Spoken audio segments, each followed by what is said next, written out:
You're listening to Talking to Teens, where we speak with leading experts from a variety of disciplines about the art and science of parenting teenagers. I'm your host, Andy Earle.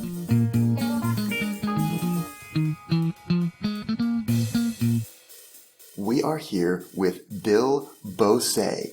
He is the author of 20 books, including a number of books on parenting. We are so excited to talk to Bill about his strategies for dealing with and shaping teenagers. This guy has been doing this forever. He's all over the place. He's the founder of Mind Rev Labs. He's created programs that are taught in high schools to teach life lessons to teachers and teenagers and to their parents, to their families. He has books on just about every topic imaginable, and especially what to do about troublesome teenage boys. Bill, thank you so much for making the time to come on our show today. Absolutely. It's a pleasure, Andy. It's great to be here with you, man. I'm really interested in just like where this kind of all began, because it says in here that you started as a psychotherapist for a while. So did these books come out of your background as a psychotherapist and practicing that, or is it life experience or what? Here's what happened. I always wanted to write books. Sure.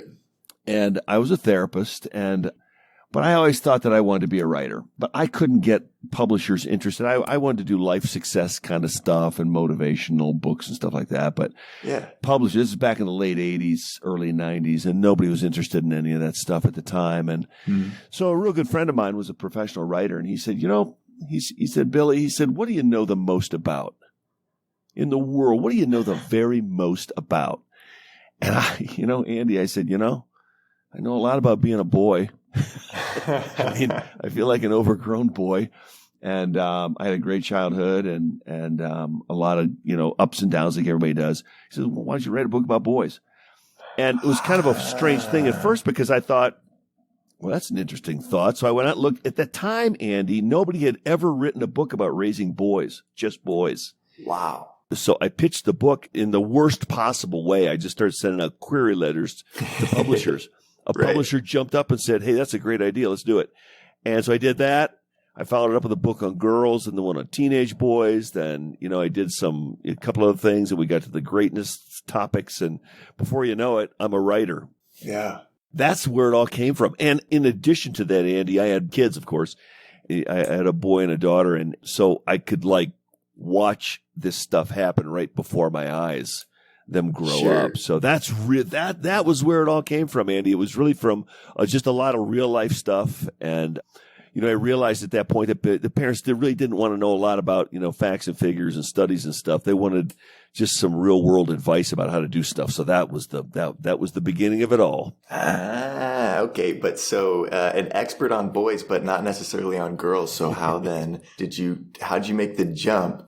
Well, actually, what I did is my doctoral work was in educational psychology. So I knew a lot about boy and girl developments, so to speak. So that makes sense. That was all kind of natural. And then the teenager thing, and then, of course, they wanted me to do a book on teenage girls, and I said, I have no clue about teenage. I'm not going to touch that. Don't even touch that. But so that's kind of how that happened.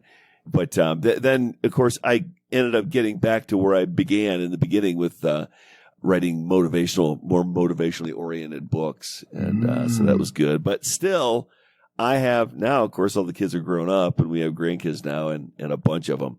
And they're all coming up through. So it's so funny to see this stuff happen generation after generation. Things don't really change. Yeah.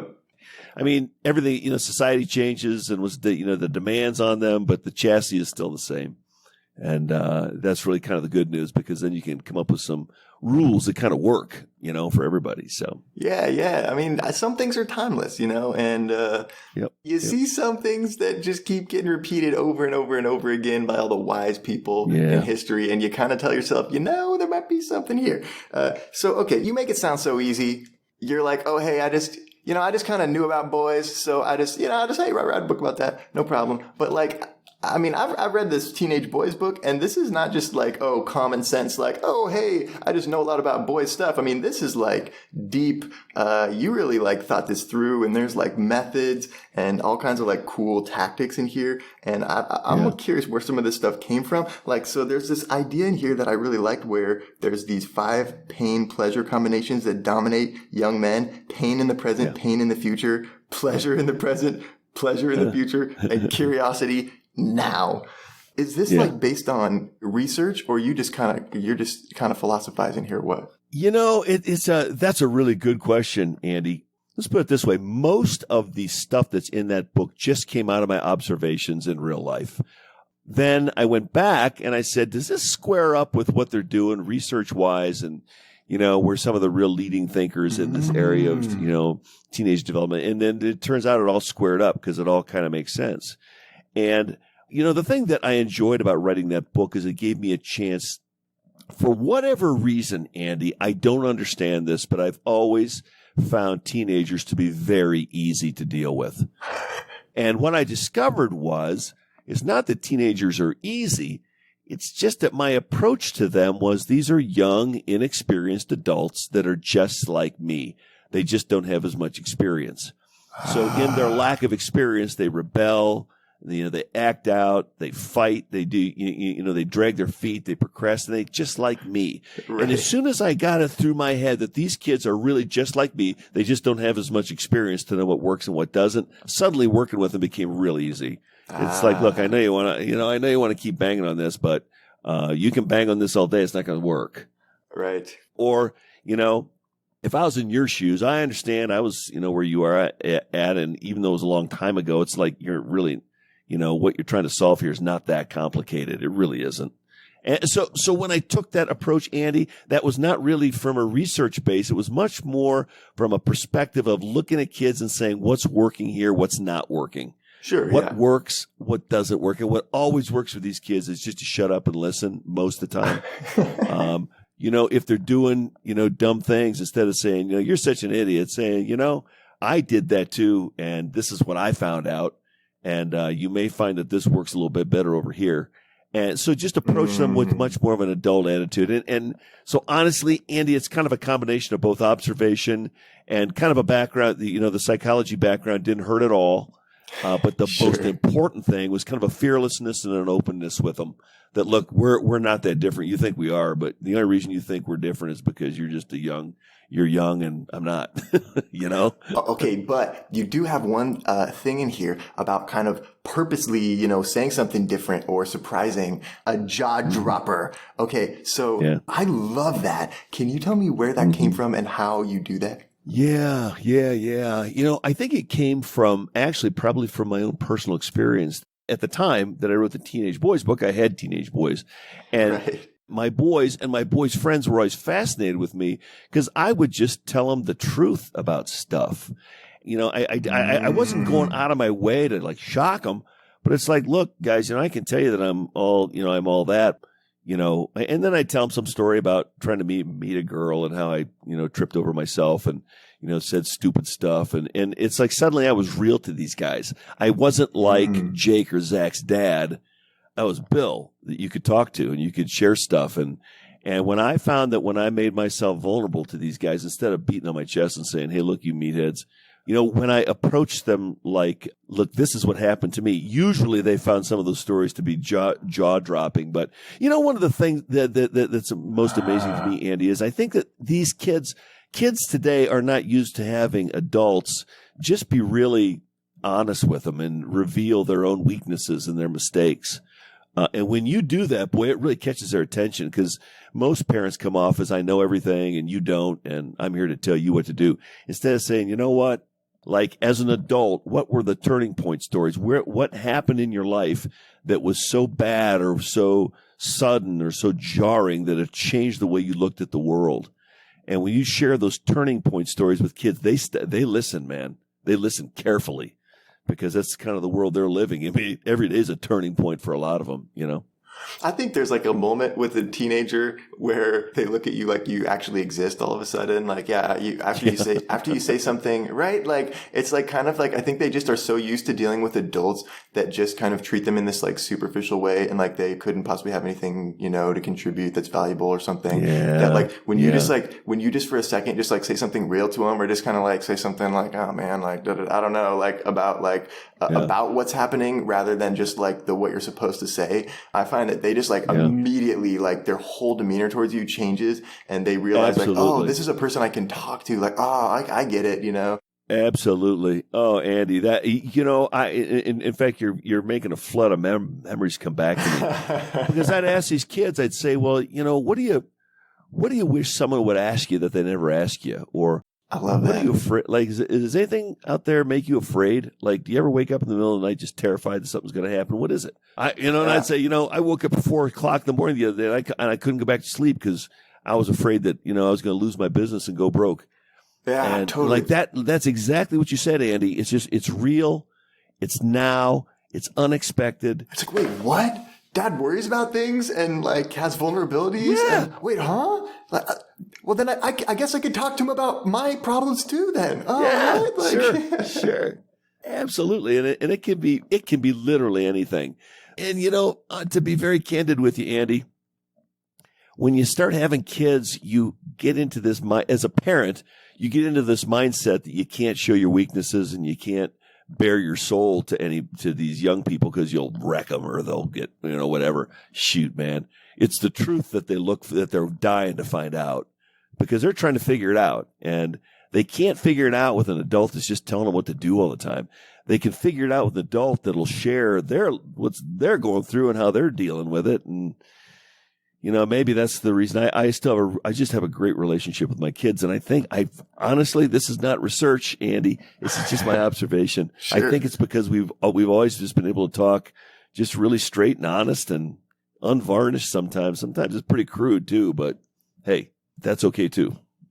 Okay, so I got to ask you about this discipline technique that you kind of have in here. It's called like the "you'll be sorry" system. When your teenager is doing something that you are not agreeing with, you recommend saying something along the lines of "you'll wish you hadn't done that," or "oh, well, you wish you had" if it's something that they were supposed to do. Okay, so then how do you follow up on that? Well, that came from a guy, and I can't think of his name now, but he was a pretty famous, I'll think of his name here in a minute, but sure. He was I got that technique from him and I used it and it works like a charm. Rosemond is his name. Anyway, at the time he was considered to be kind of a radical guy because it was back in when the self-esteem movement was really getting going. And the idea was to be nice to your kids at all costs because you damaged their self-esteem if you weren't nice to them all the time. And tell them how great they were and all that kind of stuff. Give them a trophy, right. Exactly. And his approach I thought was brilliant. It was simply based on the idea that you really control a lot more as a parent than you think you do. You pay for everything. You make everything happen. You just, everything, actually you own everything. And the technique is very simple. That you don't pull your hair out and scream if your kids don't comply with what you're asking them to do. You simply say, you can do that if you want to, but you're probably going to be sorry at some point. And I'll tell you, by the way, when I first wrote about this stuff, I took a lot of heat from people. They're saying, well, it's so mean. Well, it's not mean. It's just real. It's real life. So I'd say, I asked my son, Jake, to clean up the garage. And he'd say, no, I haven't got time, Dad. And I'll say, well, you can skip it if you want to, but you're probably going to wish you had. Then, and not getting mad. It's no threat or anything. So it's like, look, you're probably going to be sad. So later on that night, he wants to borrow the car. And I said, you'd reply with, when I told you you'd be sad, you didn't clean the garage. Well, the sadness is probably going to settle on you right now. No, you can't have the car. and even parents are going to hear this. They're probably going to say, geez, that's terrible. How could you do that to your kid? Well, it's actually really easy because it's important that your kids learn to understand, first of all, to value what they have and what you've provided for them. I mean, to really value that and understand it's just not free. It's stuff that, having a car to drive around doesn't fall out of the sky. Someone had to earn it. And that they are a participant. This is a team sport, this whole teenage parenting thing. It's a game we play together. You help me, I help you. And it's just a real simple thing. And what I've discovered, Andy, real fast, is that you don't have to do that very many times, and they believe you. You become believable. Yeah. Oh man, 3 times is probably within a course of a month. They'll get it instantly. Like wow, they'll get it instantly. Conditioning happens so quickly. It can happen, and then when you ask them to do stuff, you say, "Look, I need you to clean your room," and they say, "No, I can't do it. I haven't got time." And say, "Well, you might be." When the S comes out of your word, they jump and take 30 seconds to clean their room. Yeah, right. I got you. I'll do it. So it's not mean, and you don't scream it at them. You just say, "Well, okay." And you know what? It leads to a lot lower blood pressure in terms of disciplining your kids. And it actually just sets the boundary solidly. And by the way, you don't have to do it within, hours of them refusing. You can wait if you want to. Well, that's the beauty of kind of reminding them, like by putting the "you'll be sorry" trigger in there. Then you say, "Remember when I said that?" And then it creates a link in their brain between the behavior and the consequence. Yeah. So it's really nice from a psychological standpoint. Oh my gosh. I remember my daughter, my daughter Jessie, we had to do this with her early in the week. She just said, she refused to do something or just tacitly, passive aggressively didn't do something we asked her to do. I said, "Look, you can blow this off if you want to, but you're probably got to be sorry." Well, it wasn't until that following week she needed a lift to meet her girlfriends at the movie or something. And I just harkened back and said, Monday when you said you wouldn't clean your room and I said you'd probably be sorry. And I said, "No, I'm not going to take you. I don't know what you're going to do.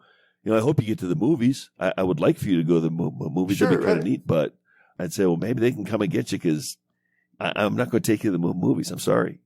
She was all dressed up. I remember she was all dressed up. She's ready to roll.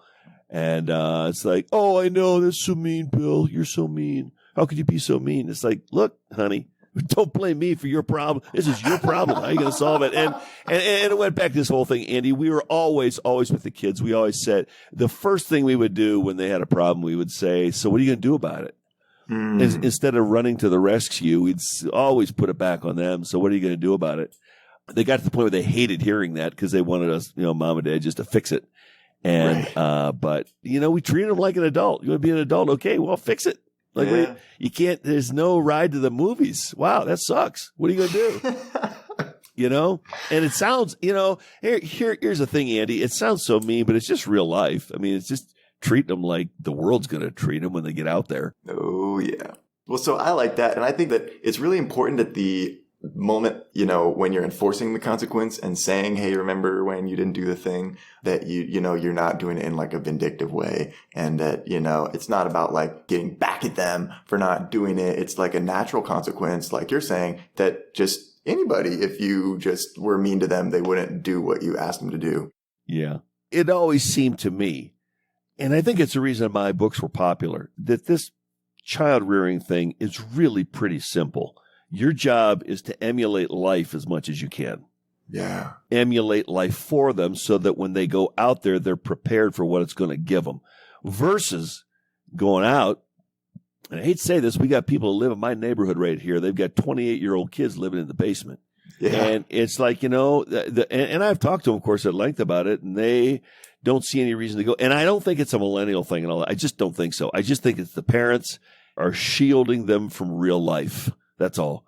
And they get out there and they just get scared and they don't know what to do.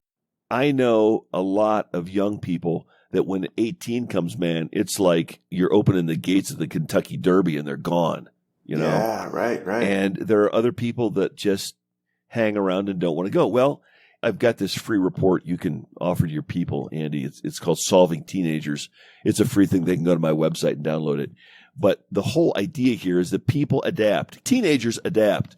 Old people adapt. Everybody's always adapting to whatever life gives them. So if you really want to raise them up good, well, give them something to adapt to.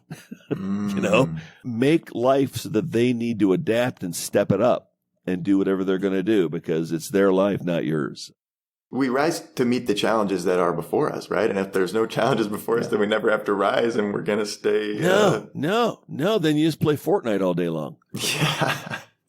I mean, that's true. That's what happens. If there's nothing to adapt to, well, you don't adapt to anything. You just, I don't know what you do. I guess goof around, I guess,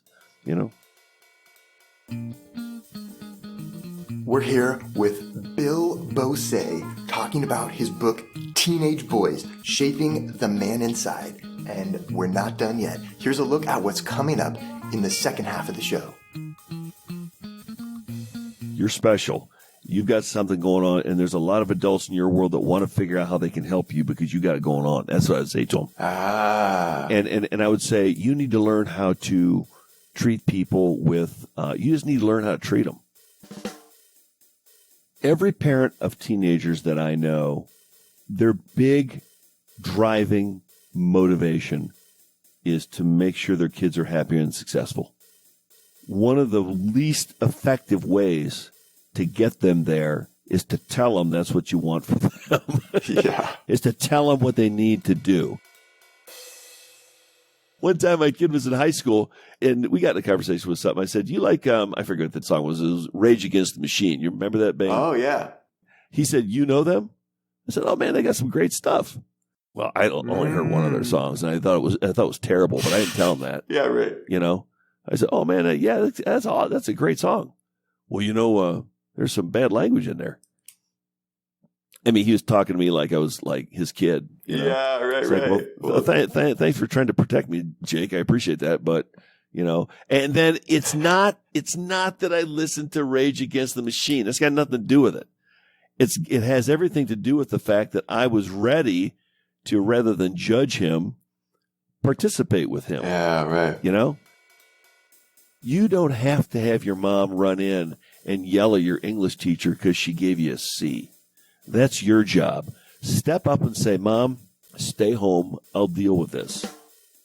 Encourage them to fight their own battles and take some pride in what happens from that.